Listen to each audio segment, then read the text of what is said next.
Hey,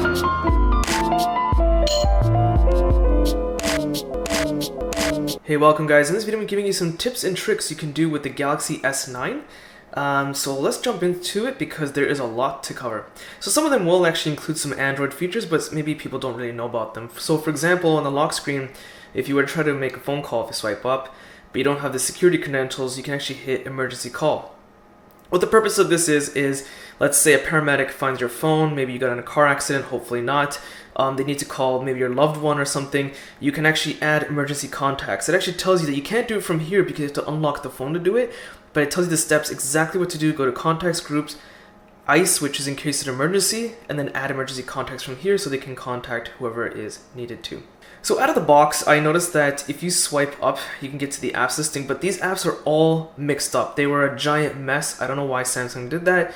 So you can actually adjust it by hitting this menu button right here, then hit sort, and I actually chose to change it from custom order to alphabetical order. Also, if you're looking for a lot of the Google and Samsung apps out of the box that are missing, they'll be kind of mixed up here at the top in folders. You don't actually have to keep them in folders. You can drag the folder, for example this one, up here and delete it.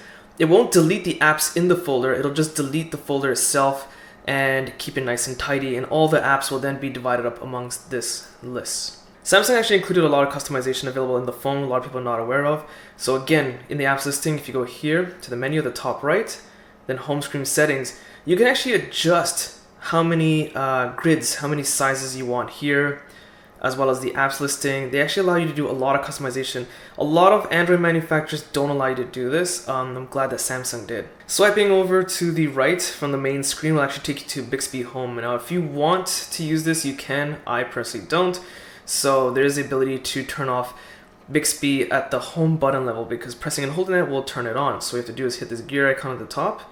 See the Bixby key? You can turn it off. So let's jump into the camera because there are some pretty unique features in there. So you guys will see. What we have is selective focus, which allows you to focus on objects that are closer, panorama, and pro. Now a lot of these things you guys will be aware of. There's super slow motion, which is one of the newer features. It's not that easy to use because what has to happen is the object you're focusing on that you want to be super slow motion has to be in this box. So it's cool how slow things can go, but it's not the most efficient thing to use just because of how slow it makes the content go. It's a lot of processing power involved. But if you want to adjust the aperture on the fly, so you can do this, go over to Pro mode, go to the adjustment here, and you see f1.5, oops, it'll disappear. You can adjust it f2.4 and f2.5 on the fly manually here.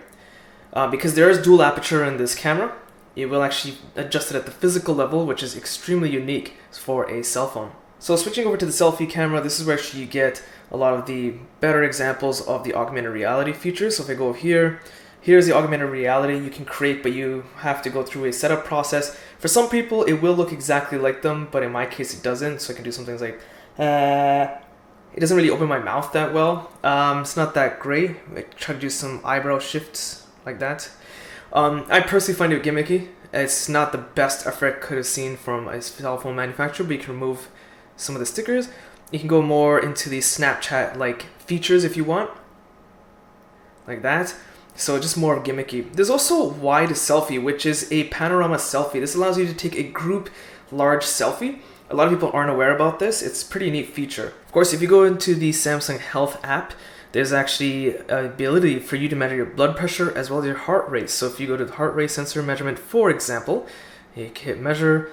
It gives you an explanation of what to do. And here's a heart rate sensor if you see the light, so it's measuring my heart rate. Of course, there's a blood pressure measure in there as well.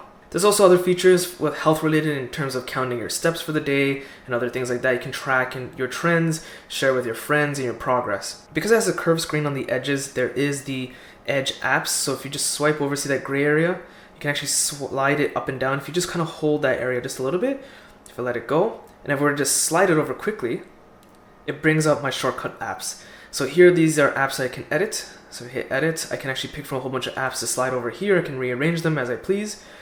And there's also more features. So if I slide over again, I can add people, my favorite contacts here, as well as some just very basic tools. If I want to take a screenshot, maybe at a rectangle or an oval, just very basic features there. So some of you want some privacy with some apps you have installed or messages, whatever it may be. If you go to the apps listing, we're going to look for is one called Secure Folder right here at the top. So tap that. It's going to ask for your password or fingerprint ID.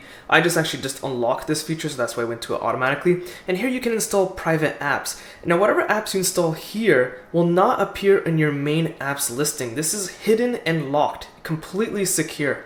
So as you can see, there's some default apps in here. I put the YouTube Creator Studio application in there. I don't want people messing around with my YouTube account if they borrow my phone. You can also add some files, pictures, text messages, whatever you want. It's like a separate section of the phone strictly for you. So that secure folder, let's say you don't want to list it in the apps listing at all. Let's say you don't want it visible even though you know no one has access to it. You can actually hide that. The way to do that is to go to your notifications, swipe down, maybe twice if you want to get a bigger listing. There's actually a button here called Secure Folder. So when you turn that off and you go to the apps listing, it won't be there. It's just going to disappear. As you notice, it used to be in this corner. Since we are in the notifications, one of the Android features, I don't have a notification here available, but if I had one here, what I would do is long press it and it presents an option to disable notifications. So for example, if Bixby was sending me notifications nonstop for some reason, I can actually long press it and say disable notifications from that particular application. But that's more of an Android feature, but hey, it's still available in the Galaxy S9.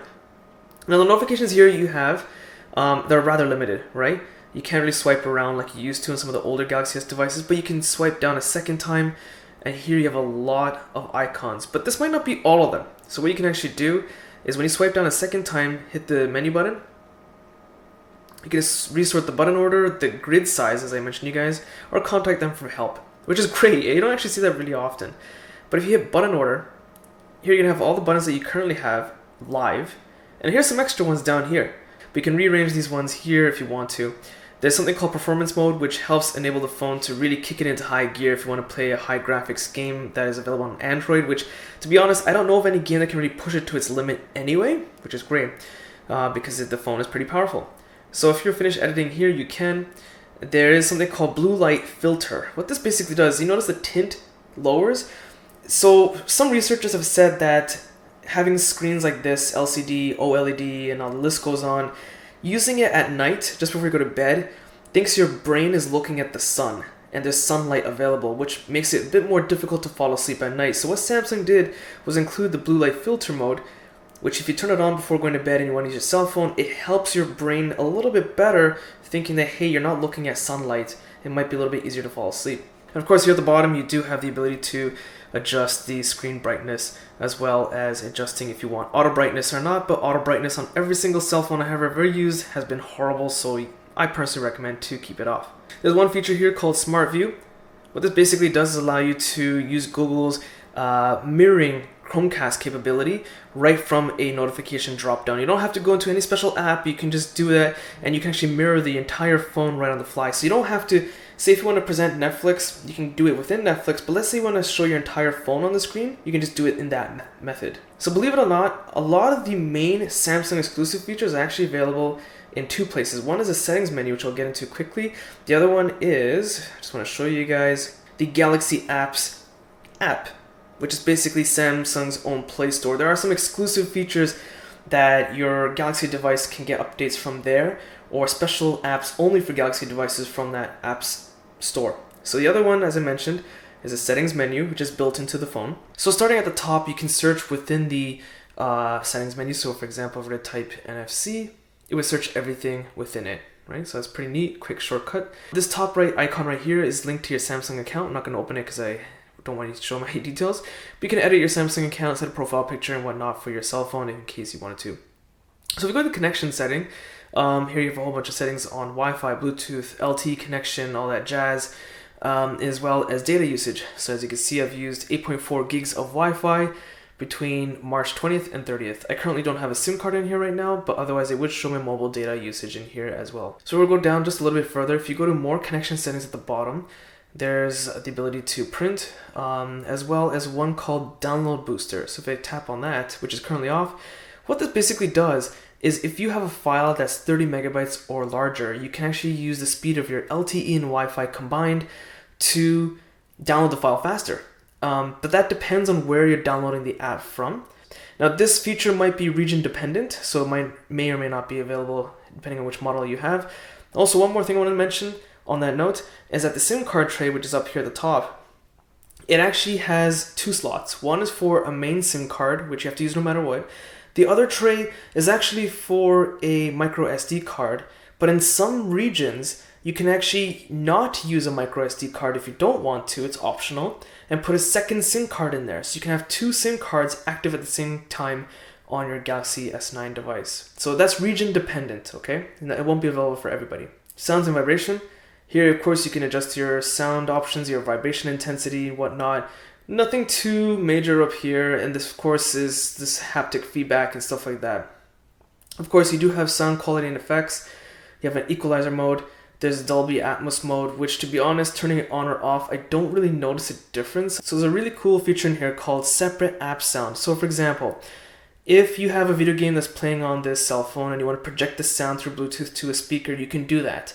All other sounds, like say from your phone call or say the web browser, will remain on the cell phone. So the only sound that's being projected to your speaker will be that video game, just for example. You can actually adjust it through the apps listing, which ones you want to adjust to be the separate sound app, which ones you want to remain on the phone. It's a really cool, nifty feature. So again, if you want to manage your notifications, you can actually choose to block or enable notifications here, for example, if you want to, instead of long pressing them in the notification bar. Display, of course, again, this is where you can adjust some screen brightness, auto adjust brightness, and there's one thing, out of the box, it is not set to max resolution. So what you want to do is hit this screen resolution. So out of the box, it's actually set in the middle, but you want to adjust it to the max to get the full potential of your screen, right? Of course, here you can choose which apps want to be full screen, which basically means that these navigation buttons here at the bottom will disappear. If that happens to you in any application, don't spaz out, don't get scared that you can't exit the app. All you have to do is slide the edge of the screen and these navigation buttons here will pop up. Some slight home screen customization. Again, this home screen option that I showed you guys earlier is here, as well as another one which is separate, which I find odd. If you want to have frames on the icons or not, that should actually be in the home screen option. I'm not sure why Samsung kept it separate. If you go over to easy mode, what this basically does is make everything larger and easier to use. So this is great for someone who's not tech savvy, they have poor vision. It's just very easy to use the phone, it's much easier to see everything. Going over to edge screen, this allows you to customize if you actually want this edge screen feature on or off completely. Do you want edge lighting on or off, which is basically when you get a notification, it kind of has a surrounding glow around the entire screen on the edges. And of course, there's the option to turn off the LED notification light, which, to be honest, you should always leave it on. It's a great feature. And it's located right here at the top when you do have a notification. As for the status bar, you do have the ability to turn on battery percentage on or off. Again, I personally recommend to leave the battery percentage on or off, but it's up to you, as well as how many notification icons do you want present there at the top. The navigation bar, of course, is the bottom. There's a few features here I want to go over. So you can actually hide the navigation buttons here at the bottom. You can also choose the rotation of order. So you can have it so that this order at the bottom will switch. But there's something else I want to mention. So when the screen is off, if you hard press here at the bottom where the home button is, the screen will turn on. I find this incredibly annoying that when I take it out of my pocket, sometimes I do that and the lock screen is active. I actually chose to turn it off completely. So by default, it's on. And you can set the pressure level. How hard do you have to press it in order for it to work? So you can turn it to that level. And there's a pressure test sample here. So if you press, it'll kind of tell you how much pressure you're putting down on it. Again, I just chose to turn it off completely. Blocking of accidental touches is a great feature so that it can't accidentally turn on in a dark place. So what I noticed that if you have the always on screen feature on your lock screen, it will be completely dark when you take it out of your pocket. So this is also the same function. It has like a sensor so that if it's pitch black, say it's in your pocket, no matter what happens, it can't accidentally give a false touch, so you can't turn on the screen. There's also a screensaver built inside.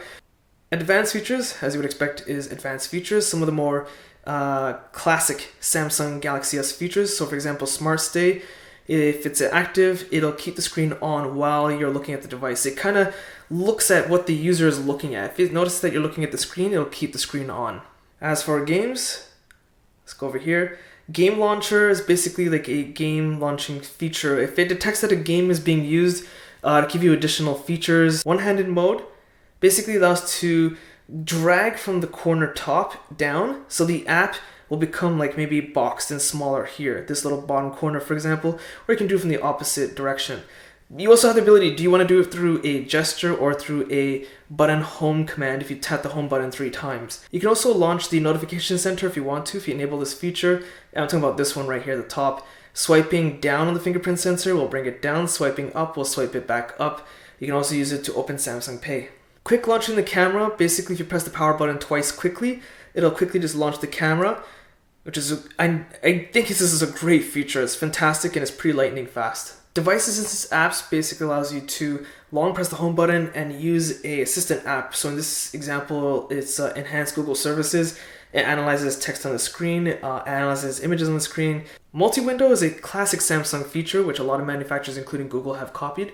So for example, if you go into it, it tells you what it does and how it works. So just a quick rundown is if you press the recent apps button right here at the bottom left, what it does is list all the apps you have currently open in the RAM storage. No big deal, right? If you press the X, it'll get rid of it. So if I just hit X on the Play Health, then Samsung Health rather, it'll get rid of it. But you'll notice that there's this double box button. So if I tap that, it goes to the top. Now all the other apps that are showing here support multi-window functions. So if I go to the Play Store, for example, it's gonna have this temporary menu pop up. So what I can do is actually have 2 apps open at the same time, and sliding the middle blue bar will allow me to adjust the sizing. So there are some additional options. So let's say I tap that middle blue bar, it says, hey, what do you want to do with this? So it's added this pair to the home screen as a quick shortcut, right? So I tap it again and I hit this second one. What it basically does is say, which area do you want to lock to the top of the screen? I'll just select this small section, hit done, and it sends it to the top. I don't find that really useful, more like I just kind of find it odd, to be honest. You can also swap the rotation, which I find more useful if anything.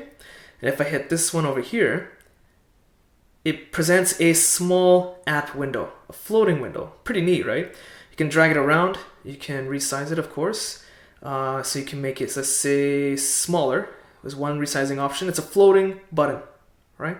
If I were to tap it again, brings it back up, and I can full screen it once again. Smart Capture just presents additional options when you are capturing a screenshot. It gives you additional options like, hey, do you want to crop the screenshot, draw on it, for example. If you go to palm swipe to capture, what it basically says, if you swipe your palm across the entire screen, it'll capture a screenshot for you instead of using the multi-button command. Direct call is actually pretty cool. So if you're looking at a text message from a certain contact, or if you're looking at a contact's information from the Contacts app, when you pick up the phone and bring it to your ear, it'll automatically dial that person right automatically. Smart Alert basically vibrates the phone when you pick it up. It has like the internal sensor.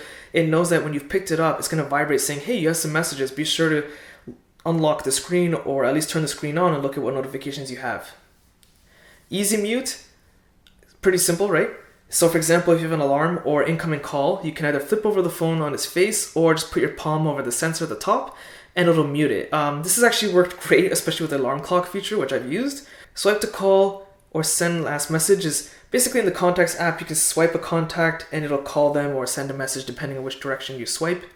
Dual Messenger is kind of what you expect. You will have the ability to enable dual messaging apps. So for example, for Messenger from Facebook, you can have 2 accounts enabled. So you don't have to, kind of find a bypass method. It'll allow you to install multiple versions of them. Send SOS message. The title of this option is pretty self-explanatory. It's basically the ability to send an SOS message to someone specifically. So if I were to enable this feature and I press the power button 3 times in a row quickly, what it'll basically do is attach a picture from the front-facing camera and rear-facing camera, as well as attach a 5-second audio recording to a message and send it to that particular emergency contact. Direct share, basically in a certain app, say for example you have a picture in the gallery and there is a sharing option. You can upload it to Google Drive, you can share it on WhatsApp or whatnot. There's the ability to send it over to specific content. Video enhancer, as you would expect, just enhances the video picture quality through these specific acts. And of course, if you do have additional apps that are supported by this, it'll be in your list. Touch sensitivity, you can increase the touch sensitivity if you do have a touchscreen protector. Device maintenance is pretty straightforward. It's a device maintenance section. The options are pretty standard and straightforward. As you can see, you have the ability to auto restart. Let's go through that quickly. You can auto restart the phone at a certain time and date. I don't see why you would ever do that with a cell phone, but the option is there and available. You can show this as an option on the app screen if you do want to. You also have the ability to optimize now. What that basically does is kind of go through your cache data, deletes it. Any apps that are draining battery in the background that are unused for X amount of days, it'll disable it. It's just general stuff like that. Battery will show you your battery performance and how it's doing. There is 2 battery saving modes in here as well. It estimates that on regular battery usage, this will last 45 hours. That's not correct. I just charged it and kind of left it to the side, so that's why it's estimating that. If, of course, you see the numbers increase if I use mid battery saving mode or max battery saving mode. And in certain apps that are currently using the most power, performance mode, it just kind of has different options. Are you using a video game? It'll kind of push all the processing and GPU power to that. Are you watching a video? Just general settings that you might want to activate. Personally, again, this phone is so overkill in power, I don't see the point, but it's there if you need it. Storage, you can clean out any data if you need to. Right now, it's saying that I have about 793 megs of data I can clear out. It's most likely cache data, it's temporary files that are not needed, but it also gives you a breakdown of which section is using the most data. So for example, applications using 6.1 gigs, so of course it's using the most space right now on the cell phone. Memory is RAM, so let's see what it's using. So the most right now is Google Play Store. Again, I can clear out some of it if I want to. Device security, of course, is great. It scans for malicious software. It is powered by McAfee. Applications, as you would expect, just applications. You can actually sort by size, date, app permissions. If you have Facebook, disable everything. Of course, that means WhatsApp and Instagram then. You can actually go through what's enabled, disabled, as well as default applications, like what is your default browser and stuff like that. Wallpapers and themes is where you can kind of really customize the interface of the cell phone. So if you go through here, you want to add it to the home screen? Nope. So here you can customize your wallpapers and whatnot. You can get themes, which will basically change the text and color here, the app icons that are default of the Samsung device. The other way to get to that option is to long press the home screen. Here at the bottom you can activate wallpapers, themes, widgets. So for example, if I go to themes, it'll go to the same menu I just showed you guys. So let's switch over to lock screen and security. A lot of people think that this sounds boring, but there's actually some of the cooler features in here as well. So as expected, you would adjust your lock screen security here, which is pretty straightforward as you would see. There are some other features. Some of them are introduced with Google and stock Android. So for example, Smart Lock. So the way Smart Lock works is that if you have a certain Bluetooth device connected to the phone, as long as that device is connected to the phone, it knows it's safe and it'll just unlock without a password or fingerprint or biometric scanning. The same thing can be done about, say, an address. So for example, I have my house set as a smart lock location. So as long as a cell phone knows I'm at my GPS coordinates of my house, I don't have the fingerprint scanner enabled. It'll just swipe and unlock automatically. Secure lock settings allows you to add some additional options. So for example, how's it going to auto lock?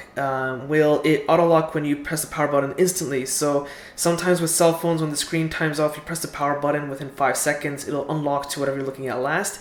You can disable that here. Intelligent scan, well, let's go over some of the options it utilizes first. The first is face recognition, which is something Google introduced over 5 years ago in Android. It'll use your face print, like the way your face looks, the appearance basically, and if your face matches what was scanned originally, it'll unlock the phone. Iris scanner will scan your iris, your eye. So what Intelligent Scan does is combine face recognition and iris scanning 2 in 1. So if the lighting's bad and it can't scan your iris, it'll try to scan your face instead as a backup. Now you can add the fingerprints to the fingerprint scanner here at the back, just below the camera. So you can actually also use one or the other. You don't have to use all of them in conjunction, or you can use all of them including the fingerprint scanner. So you can enable Intelligent Scan, so it'll try to scan your face, iris, or your fingerprint, whichever one it scans first, and it'll unlock the phone. Always on display is basically what it'll display when the screen is off. Pretty cool, right? This does drain battery though. I noticed on average in a full charge depleted, it averages about 15% battery usage, so be wary about using that. Notifications is whether you want to see notifications on your lock screen. App shortcuts is which app shortcuts will be here at the bottom. Security is, did Google Play protect you when going through the App Store? Yes, it does. It is enabled. Find My Phone is, as you expect, it'll locate your phone if you ever lose it, so it's good to enable that. Samsung Pass basically allows you to use biometric scanning for apps that require your password. So if you ever switch over to another Galaxy, say the Galaxy S10, if it were to release, then it'll all be synced to your biometrics. So if I were to have a whole bunch of smart home apps, instead of logging in my password and username, it's annoying, I can just use biometrics to save it there quickly, so I can keep tapping my fingerprint for every app I need to log into in the future. So app permission is on by default.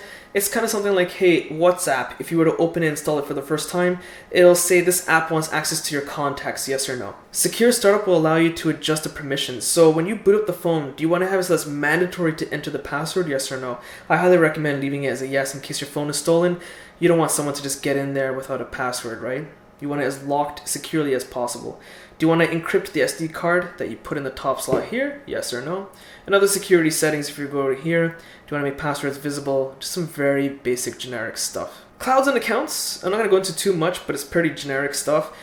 What Samsung Cloud options do you have to back up your data? What accounts do you have? So in there, for me, I don't want to show it because it'll show my email addresses. It'll have Google, Facebook, WhatsApp, Instagram, all those things listed there. Smart Switch allows you to switch from one device to another. If you want to switch data over here, maybe you have the Galaxy S9 already set up, but you forgot to transfer data from your old cell phone, like pictures, for example. It'll assist you and get it transferred over to this device. Google Settings is basically your generic Gmail settings, which you can also manage from the website. It's almost the identical features there.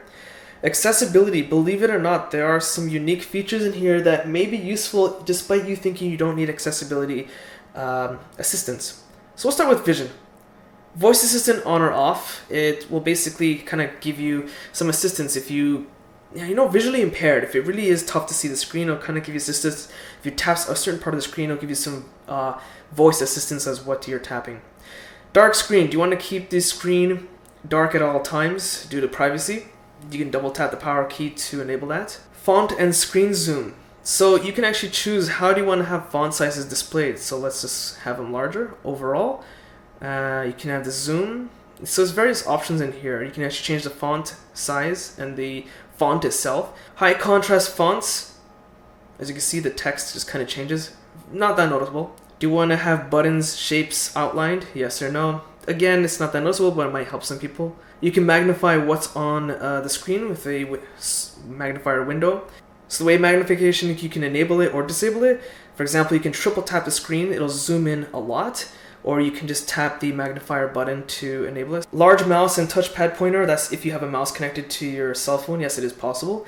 Wirelessly is usually the most effective method to get that done. Do you want negative colors? This will inverse the colors. Color adjustment is basically what kind of color scaling do you want, and how intense do you want that color scaling to be in effect. Color lens is just basically a simple, I guess, filter, like as if there was like a color tint or a lens on top of it. It would just kind of reflect that type of color, so it would reflect a blue tint a little bit. Go over to hearing. Sound detectors. You can sync up a baby detector or doorbell if you would wish.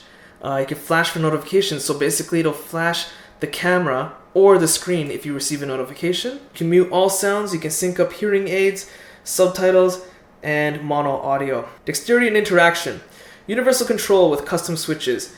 This allows you to use custom switches on your phone by tapping them or certain parts of your screen, or by moving your head. Be wary about turning this on because I've turned it on once and it is difficult to turn back off. Easy screen turn on is basically the ability to quickly turn on the screen without having to press the buttons. You can just kind of wave your hand in front of a assistant menu. Will just give you some additional menus for people with reduced dexterity. It might be difficult for them to interact with the phone itself. Touch and hold is that menu you get in certain apps when you press and hold a certain option.